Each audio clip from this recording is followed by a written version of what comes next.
সেদিন পয়লা বৈশাখ। কলম নিয়ে বসে কী লিখি করছিলাম, কিছুই আসছিল না কলমে। অবশেষে বিরক্ত হয়ে কলম ফেলে টেলিফোনের রিসিভারটা তুলে নিলাম। সামনেই পড়েছিল রিসিভারটা, আমার টেবিলের এক কোণে। কিন্তু এখন কাকে ফোন করি? টেলিফোনের রিসিভারটা হাতে নিয়ে ভাবছিলাম, আজ সম্বৎসরের প্রথম দিন, কাউকে ডেকে নতুন বছরের সাদর সম্ভাষণ জানালে কেমন হয়? কিন্তু কাকে জানাই? কাকে আবার? যাকে তাকে, যাকে খুশি তাকেই।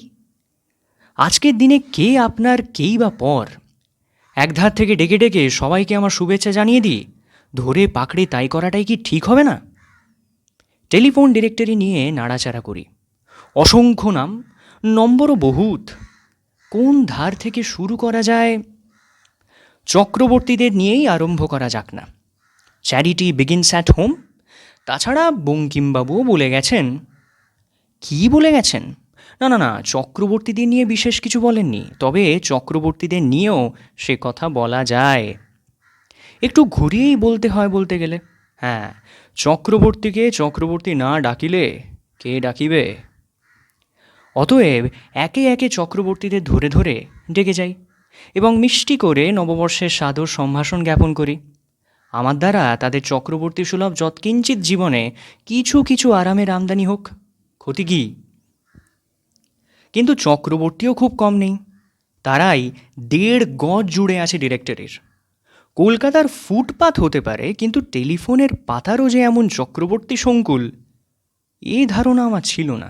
যাই হোক, প্রথম একটা চক্রবর্তীকে পছন্দ করলাম এবং টেলিফোনটা কাছে এনে রিসিভারটা তুলে ধরলাম। যথারীতি নাম্বার বলা হলো। অনেকক্ষণ ধরে কোনো সাড়া শব্দ নেই। হালখাতায় বেরিয়ে গেছেন নাকি ভদ্রলোক? এত বেলা পড়ে থাকতেই? বিচিত্র নয়, চক্রবর্তীরা যেরূপ মিষ্টান্ন লোলুপ আর উদার হৃদয়, অবাক হওয়ার কিচ্ছু নেই। বহুক্ষণ বাদে একটা আওয়াজ এলো। মাছের মুড়ো মুখে করে কে একজন কথা বলছে বোধ হলো আমার। Wrong number. Wrong number, wrong number. বলতে বলতেই নিরুদ্দেশে মিলিয়ে গেল সেই আওয়াজ। ভারী বিরক্ত লাগে। নববর্ষের সাদর সম্ভাষণ জানাতে বসে মন্দ না, ভাব জমাবার গোড়াতেই আড়ি। দূর। রিং করতে শুরু করি ফের। আওয়াজটা আবার ঘুরে আসে, এসে জানায় নাম্বার এনগেজড। এবং এই বলেই আবার সেটা উধাও হওয়ার চেষ্টা করে। কিন্তু আমিও নাছোড়বান্দা। শুনুন মশাই, শুনুন। উপর চড়া হয়ে আওয়াজটাকে পাকড়ে ফেলি। বলুন, বলুন তাহলে। আওয়াজটা হতাশ হয়ে হাল ছেড়ে দিয়েছে মনে হয়। আপনি শ্রীযুত চক্রবর্তী? আমি বলি। না। মেগাফোন বিনিন্দিত কণ্ঠে উনি জবাব দিলেন, আপনি আপনি কে তবে? এই, এই ঠাকুর, ইলিশ মাছের রোস্ট কই আমার? Roast, roast. ইলিশের গোস্ট কাবাব, যাও নিয়ে এসো জলদি। হ্যাঁ, কী বলছেন? আমি আমি কে? বলছি তো, আমি রং নাম্বার। তার ওপর এখন আবার রীতিমতো এনগেজড। তারপর আর কোনো উচ্চবাচ্য নেই। কিন্তু আমিও সহজে পরাস্ত হওয়ার পাত্র না। আমার আর এক ডাকাতি শুরু হয়। ও বেচারি এখন নাচার, রোস্টলেস বলেই হয়তো রেস্টলেস, এবং চক্রবর্তীও হয়তো নয়। দেখে শুনে দ্বিতীয় এক চক্রবর্তীকে ডাক দিই। আপনি মিস্টার চক্রবর্তী? হ্যাঁ, আপনি কে? নিজের নাম বললাম।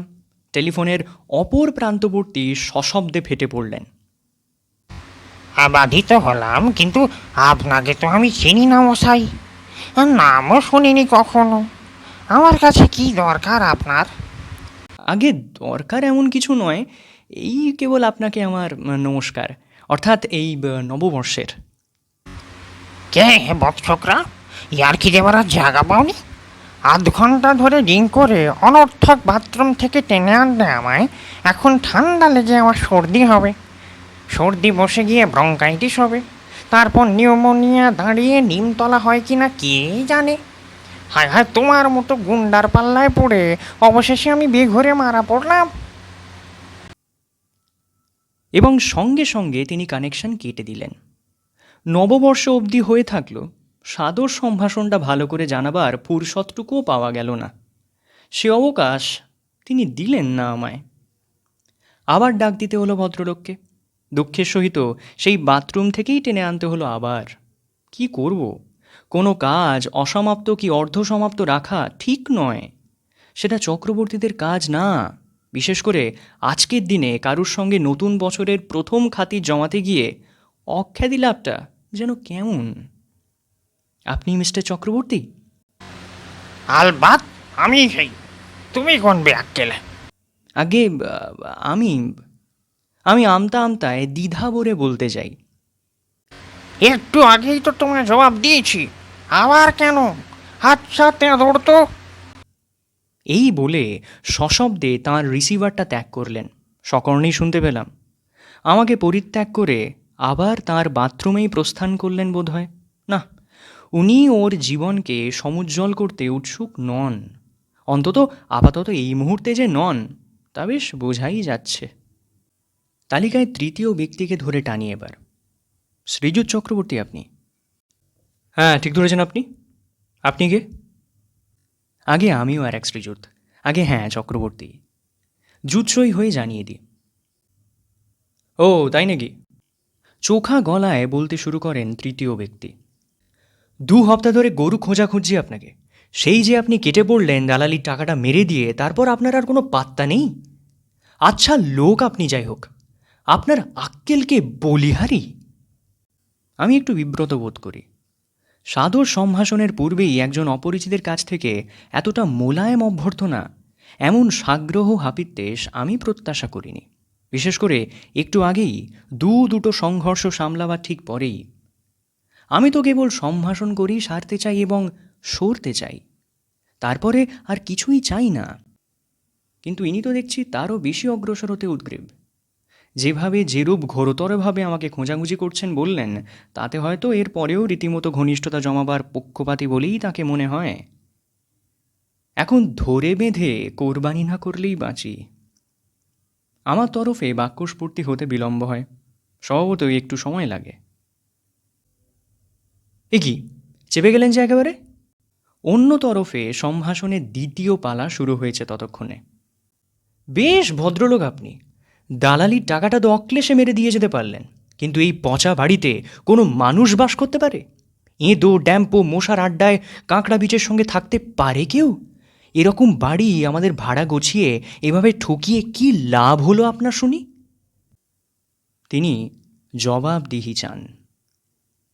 কি জবাব দেব? এবার আমাকেই কানেকশন কাট আপ করতে হলো। সম্বন্ধ বজায় রাখা আর সম্ভব হলো না। দফায় দফায় কারুর রাজহানি চললে তার সঙ্গে রফা করে নিজের দফা রফা করা আমার মতো সুরাহাবাদীর রপ্ত নয়। কাজেই বিদায় সম্ভাষণ না করেই সাদর সম্ভাষণ স্থগিত রাখতে হলো। বাধ্য হই, কি করব? এবার চতুর্থ ব্যক্তির উদ্দেশ্যে ডাক ছাড়লাম এবং তাকে কাছাকাছি পাবা মাত্রই আর অন্য কথা পাড়তে দিই না। সর্বপ্রথমেই আমার কাজ সেরে নিই। শ্রীযুত চক্রবর্তী, আপনাকে আমার সাদর সম্ভাষণ জানাই, নববর্ষের সাদর সম্ভাষণ। কাঁদো কাঁদো গলায় জবাব আসে। তা জানাবে বই কি, তা না হলে বন্ধু, তা না জানাবে কেন? আজ তো তোমাদেরই সুখের দিন হে, তোমাদেরই স্ফূর্তি। এতদিনে আমার সর্বনাশ হয়েছে। পরশু মামলায় হেরেছি, কাল শ্বশুরমশাই আত্মহত্যা করেছেন, আর আজ সকাল থেকে যত কাবলেওয়ালারা ছেঁকে ধরেছে। আগামীকাল আমি দেউলিয়া খাতায় নাম লেখাতে হবে। আজ তো তোমাদের মতোই হিতৈষীদের দহরমের সময় গো, আনন্দে উতলে উঠবার দিন তো। আমার সর্বনাশ না হলে আর তোমাদের পৌষ মাস ফলাও হবে কি করে? টেলিফোনের অপর প্রান্তে ফুঁপিয়ে ফুঁপিয়ে আর্তনাদ উচ্ছ্বসিত হতে থাকে। এই ব্যক্তিকেও, এই চক্রবর্তীটিকেও বরখাস্ত করে দিই তৎক্ষণাৎ। যেরকম বুঝছি, সব দিক থেকেই আমার সাদর সম্ভাষণের একদম অযোগ্য বলেই একে বোধ হচ্ছে।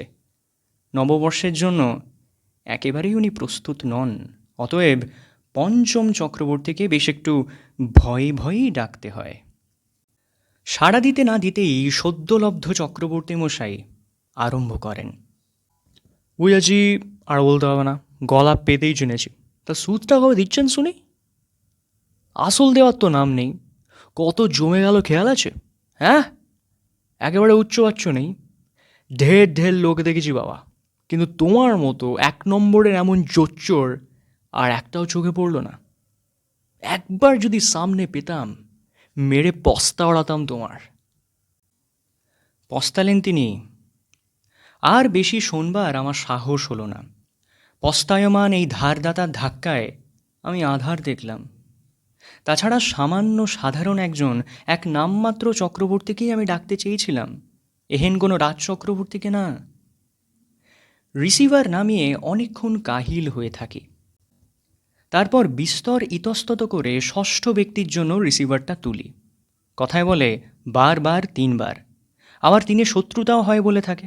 অতএব কার্যত 3 বারে ডাবল করে 9-6 করে তবেই ছাড়া উচিত। হ্যালো, আপনি কি শ্রীযুত চক্রবর্তী? ও আপনি? নমস্কার। আমি আমিও একজন চক্রবর্তী, আপনারই স্বগোত্র নগণ্য এক নরাধম। হ্যাঁ, নমস্কার। আজ নববর্ষের প্রথম দিনটিতেই আপনাকে আমার সাদর সম্ভাষণ জানাচ্ছি। হ্যাঁ, সাদর সম্ভাষণ, আগে হ্যাঁ। অন্য তরফ থেকে অন্যতর চক্রবর্তীর কণ্ঠস্বর ভেসে এলো, বেশ গদগদ স্বরে, মোলায়েম আর মিহি হয়ে। এই চক্রবর্তীটিকে অন্যান্য চক্রবর্তী থেকে একটু স্বতন্ত্র বলেই মনে হয়। বঙ্কিমবাবুর কথাটা রকম ফের হয়ে এরই যেন জানা আছে মনে হচ্ছে। তিনি বলতে থাকেন, ধন্যবাদ। হ্যাঁ, কি বললেন? নামটা তো বললেন, কিন্তু আপনার ঠিকানাটা 134 নম্বর। বেশ বেশ বেশ। রাস্তার নাম? বাহ, নাম ঠিকানায় কবিতা মিলিয়ে হরিহর আত্মা হয়ে আছেন দেখছি। বাবা, এই তো চাই। ছেলেপিলে কটি? একটি? আপনিই একমাত্র? তার মানে? ও, এখনো বিয়ে হয়নি? হওয়ার আশঙ্কাও নেই? তা না থাক, মানুষ আশাতেই এমনকি আশঙ্কা নিয়েও বেঁচে থাকে।